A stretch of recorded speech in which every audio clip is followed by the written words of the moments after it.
Muito bem, pedir para a plateia tomar os seus assentos, que a gente vai dar início à nossa audiência pública de apresentação do relatório de gestão da saúde do terceiro quadrimestre e o anual de 2025. Já vou de imediato aqui passar. Não sei se o Jefferson quer abrir ou já vamos direto com a Priscila.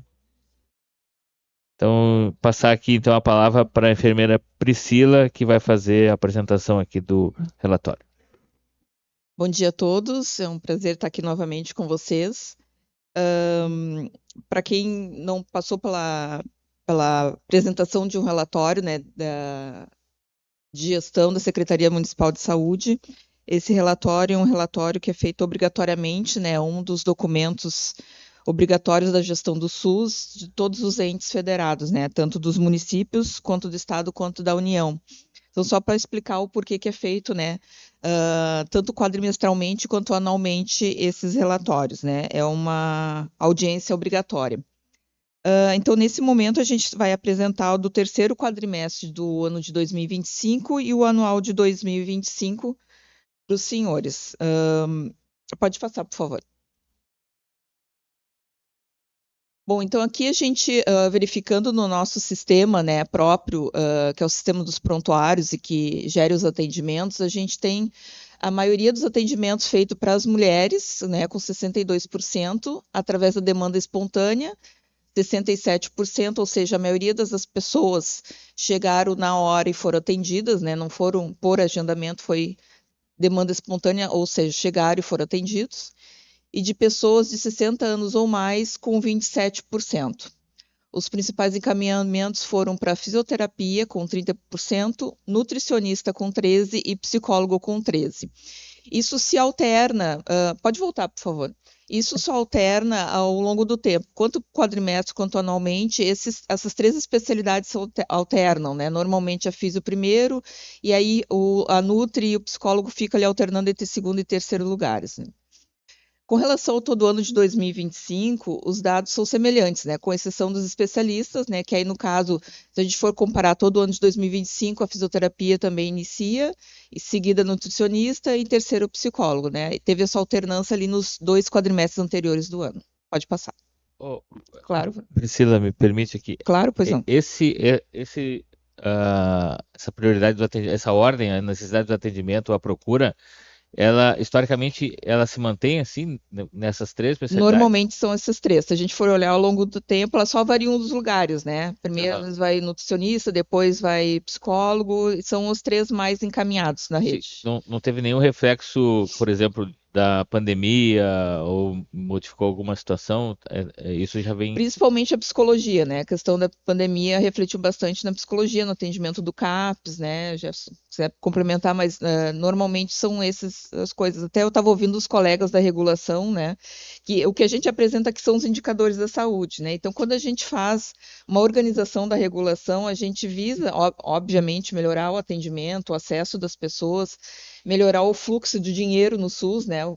Para a gente gastar melhor os recursos do SUS, principalmente os municipais, mas também a gente visa melhorar esses indicadores, né? Porque daqui a pouco não havia necessidade de encaminhar para uma físio, né? Uma situação que não é necessária, a gente resolve na Só para rede. deixar registrado ali, foram no ano de 2025, 9.585 encaminhamentos a especialistas.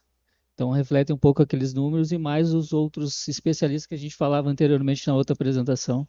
Sim, é bastante, né? Então, essa racionalização, né, tanto do fluxo quanto da verba que se tem, né, do SUS, né, dessa questão que o grande fluxo de demanda cai sobre o município, né, e se gasta muito dinheiro, depois tem a porcentagem do que foi gasto. Racionalizar esses valores para poder se melhorar, né, gastar melhor num onde está, comprar equipamentos, pagar pessoal, né, e todo esse fluxo. Então, mas normalmente quando a gente percebe ali na questão do programa, são essas três especialidades que são mais solicitadas, digamos assim. Ok, obrigado. Bom, ali a gente entrando nos indicadores, a gente tem quase 30 indicadores, né? Então, como eu sempre, quando eu venho aqui com vocês, eu digo, a gente seleciona alguns, até para na apresentação não ficar tão cansativa, E a gente destaca alguns, né, desses que são os principais. Alguns são indicadores que são pactuados com a União, outros são indicadores pactuados com o Estado, né? Então, a gente iniciando ali dentro do objetivo maior, que é a cobertura populacional estimada pela atenção básica, a gente tem, tanto no quadrimestral quanto anual, em torno de 97% da nossa população coberta, né, pelas equipes de atenção básica.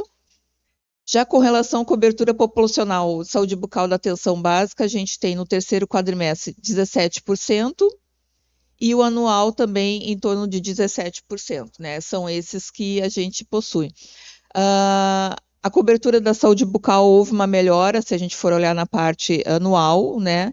Mas ainda é um dos que a gente pretende melhorar, né? Através agora que a gente também está iniciando e está elaborando o Plano Municipal de Saúde para os próximos 4 anos, então a gente é um dos indicadores que a gente precisa retomar para melhor. Pode passar.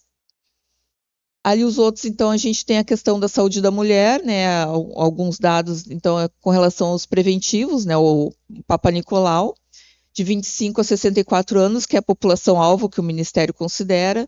Então, a gente tem aqueles 2 indicadores que são índices, né, que eles fazem.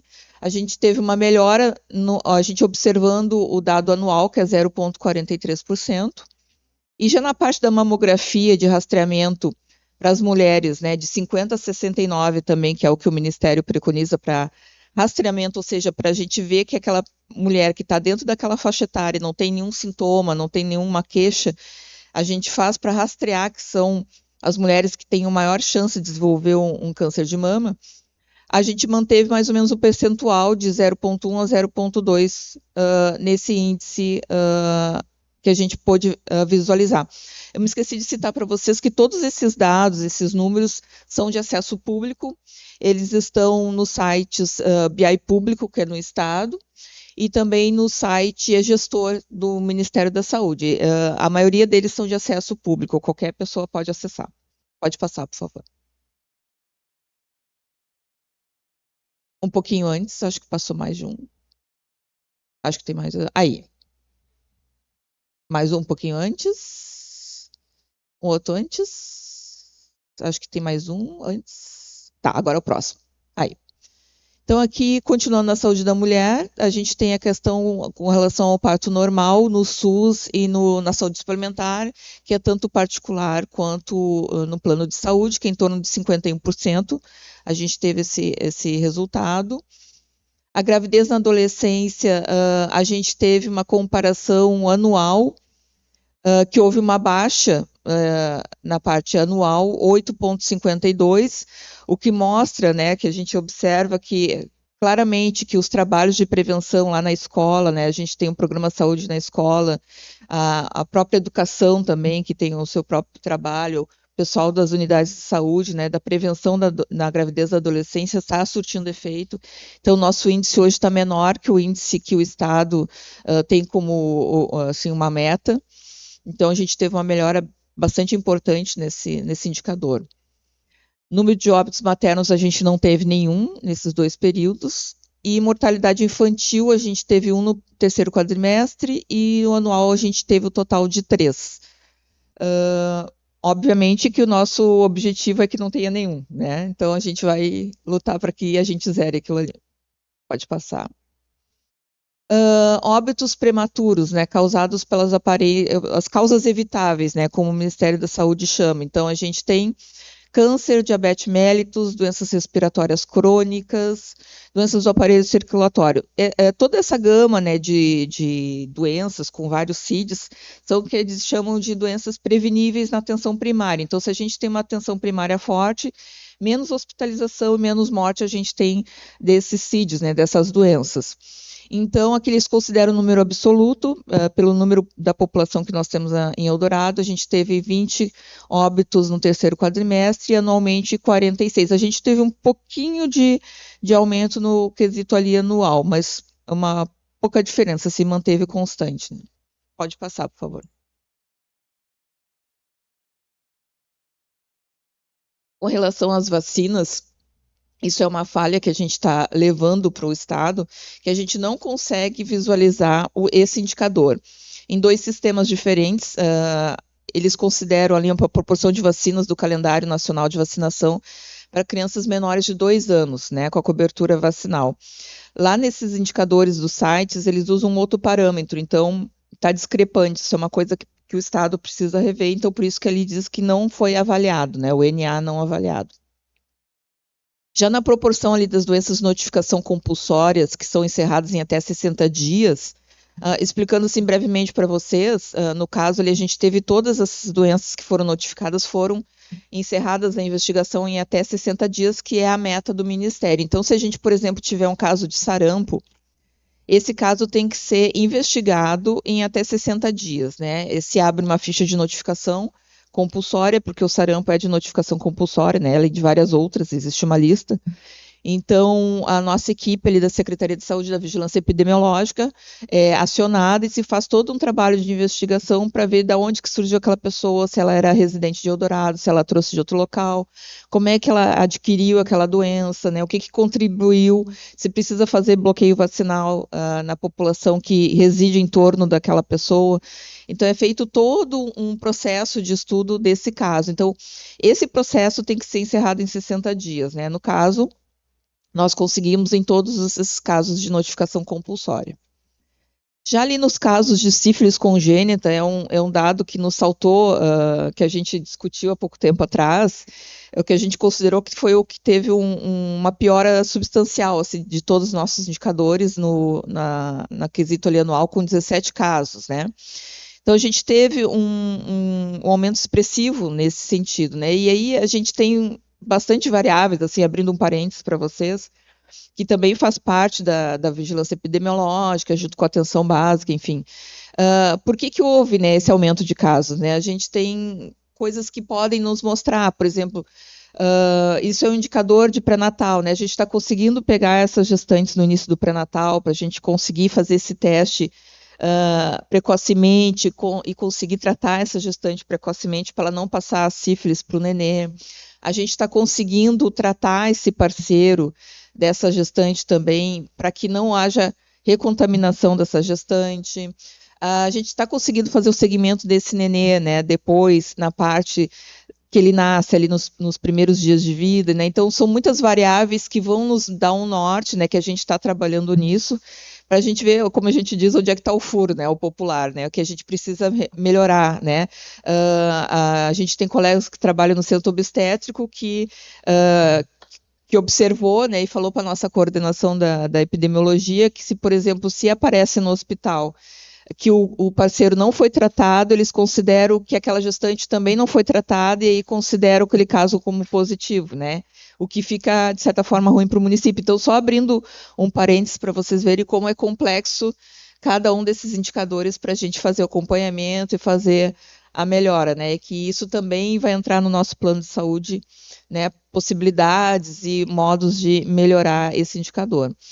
Já ali nos casos novos de AIDS em menores de 5 anos, a gente não teve nenhum caso. Óbitos com causa básica definida, a gente estava em torno de 90%.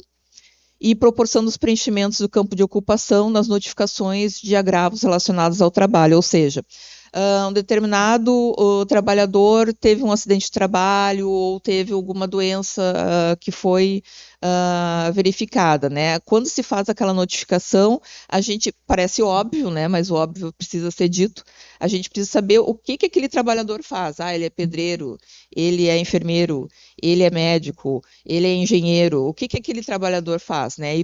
E nessa notificação precisa constar essa ocupação desse trabalhador, né? Então, esse também é um campo obrigatório e é um indicador de saúde. Pode passar. Ali a gente tem o trabalho do nosso setor chamado Vigiágua, vinculado à nossa vigilância ambiental, né, dentro da vigilância em saúde, que é a análise de água, né, para consumo humano.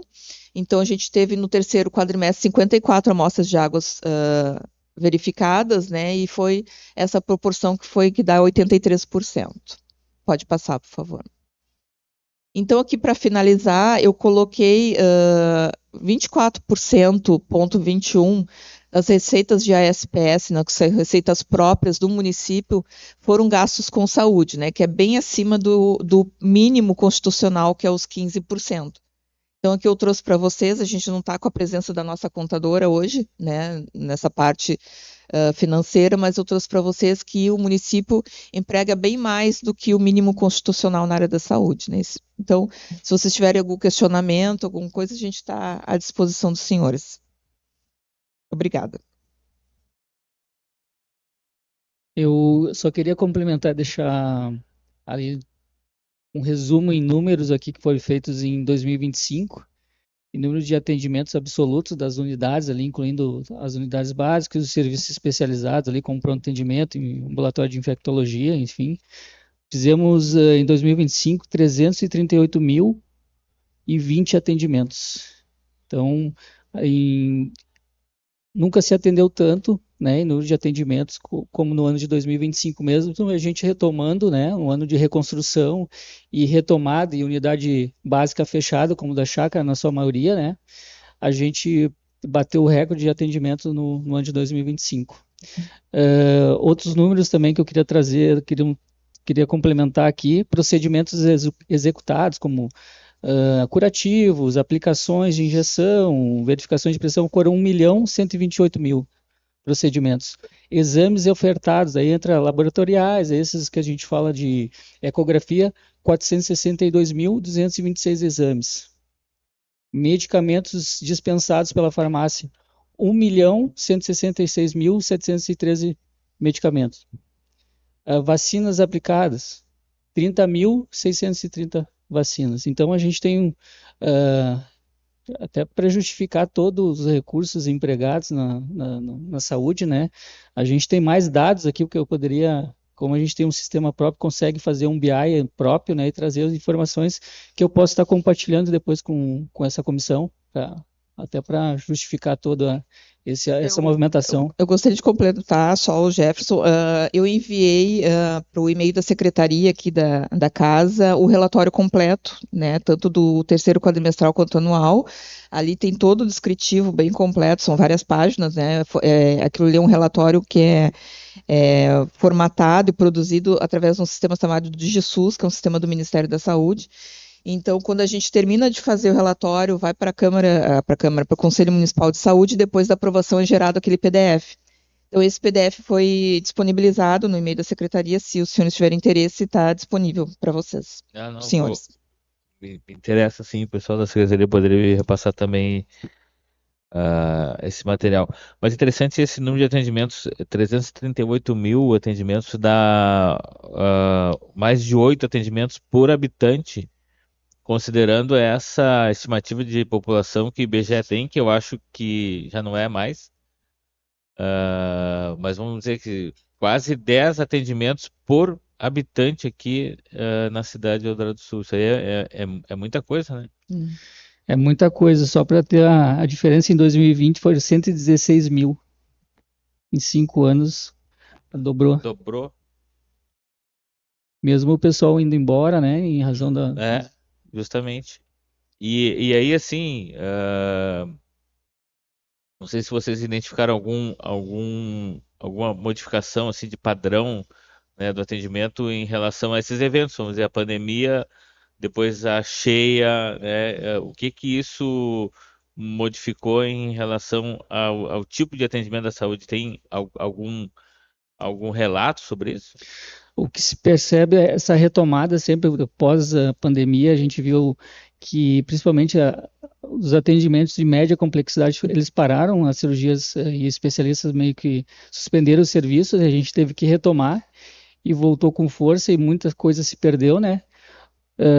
Nessa retomada, depois quando teve o evento climático ali de 2024, teve essa saída de toda a população, né? Mas a retomada, o pessoal está procurando ainda muito mais, né? Do que diz respeito, principalmente financeiramente, o pessoal deixou de ter plano de saúde, está acessando mais o SUS, mesmo quem tem mais condições financeiras, o pessoal tem feito esse fenômeno, né? Tem acreditado bastante no serviço e tem retomado as unidades, principalmente que estão retornando a abertura delas, tem feito um acúmulo excessivo de atendimentos, né? Então, há essa sobrecarga do sistema, né? Vereador Rodrigo, alguma questão? Eu tenho para o Jefferson. Na verdade, na comparação com 2020, então a gente tem um aumento de 3 vezes no número de atendimentos, é isso? E o orçamento, ele triplicou também ou não? Como é que está essa questão? Em 2020 foram gastos em torno de, né, dados públicos, 29 milhões. Em 2025, 75 milhões. Assim é uma crescente, até pelo custo da Está saúde. havendo esse escalonamento, então. Isso. Na mesma Obrigado, proporção, né, na verdade. Jefferson.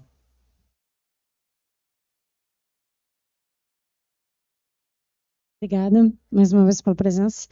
A gente sabe, Jefferson, que nós temos aí um número bastante grande de pessoas que não moram na cidade, que tem um cartão do SUS aqui. Como que funciona isso? Isso é legal, é ilegal? Se é ilegal, é feito alguma busca ativa para poder suprimir de vez essa questão? Porque, no fim, é o orçamento da cidade, né?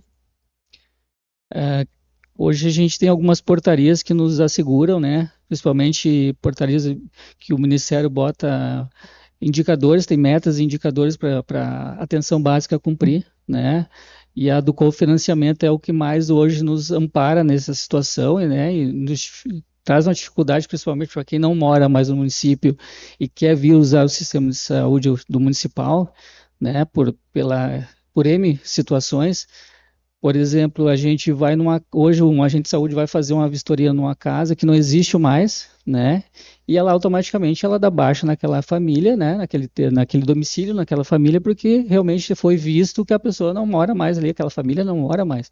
E acaba que depois que ela dá a baixa no cadastro no sistema, para poder aparece a pessoa ali querendo o atendimento. Normalmente a gente tem feito algumas orientações para as unidades, né? A gente não pode atender até porque tem o vínculo da pessoa e o território, que é um dos indicadores que a gente vem em recurso para Eldorado, né? Para os municípios, enfim. Então a gente tem que cumprir essa meta, esse indicador, de forma certa, né? Então a gente não tem como mais fazer o atendimento dessas pessoas que acabaram migrando para fora do município. Jefferson, essa informação chega lá na saúde, cruzam assim, as informações que a gente tem, por exemplo, na Secretaria da Habitação ou que a gente tem aqui na assistência social, na ação social, que é o próprio o CAD único, né? Isso se cruza lá com o atendimento na saúde ou não?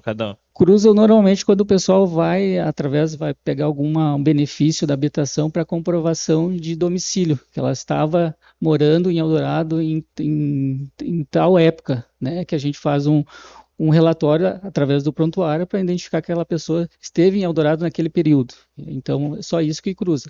Agora, essa informação normalmente é feito diretamente o agente de saúde indo em loco. Muito bem, mais alguma questão, vereadores? Pessoal da plateia, alguma questão? Eu queria aproveitar e dar uns avisos aqui. Pois não? Nós vamos ter um ano bem difícil relacionado ao que for a rede de atendimento, né? Porque nós temos duas reformas que vão iniciar ao mesmo tempo, né? Na Cidade Verde, ali, o Claudio Emílio Kraszewski, e no loteamento, que necessariamente tem que passar por uma reforma considerável, né? Pós-enchente, ficou muito difícil as unidades para os trabalhadores e para a própria comunidade acessar.